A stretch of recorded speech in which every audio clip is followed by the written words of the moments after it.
গ্রীষ্মের প্রচণ্ড খরতাপের মাঝে একরত্তি বর্ষণ হয়ে আগমন ঘটেছে রিশাদ হোসেনের। বাংলাদেশ ক্রিকেটে বহুদিনের আক্ষেপ ঘোচাতে যেন তার আগমন। তবে যে আক্ষেপের একটা সমাধান ভাবা হচ্ছে তাকে, সেই লেগ স্পিন দুর্দশার সুদিন কি রিশাদ পর্যন্তই থাকবে সীমাবদ্ধ? উত্তরটা হচ্ছে সম্ভবত না। কেননা বাংলাদেশ ক্রিকেট বোর্ডের গেম ডেভেলপমেন্ট প্রোগ্রাম উদ্যোগ নিয়েছে দেশের আনাচে কানাচে থেকে লেগ স্পিনার খুঁজে বের করবার। নীরবে নিভৃতে সে কার্যক্রম চলেছে বিগত প্রায় 8 মাস ধরে।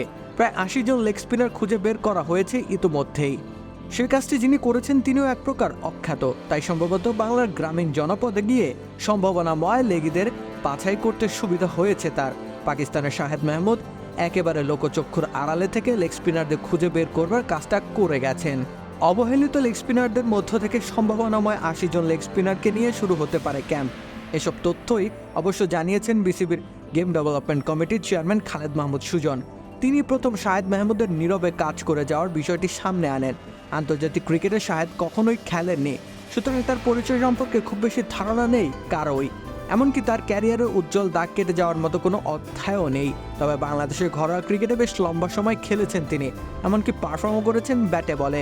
অন্তত বাংলাদেশের ঘরোয়া ক্রিকেটে একবিংশ শতাব্দীর শুরুর আগে পরে তিনি খেলেছেন। তার লেগ স্পিন সে সময় প্রসিদ্ধও ছিল। খোদ খালেদ মাহমুদ সুজনের সতীর্থও ছিলেন শাহেদ মাহমুদ।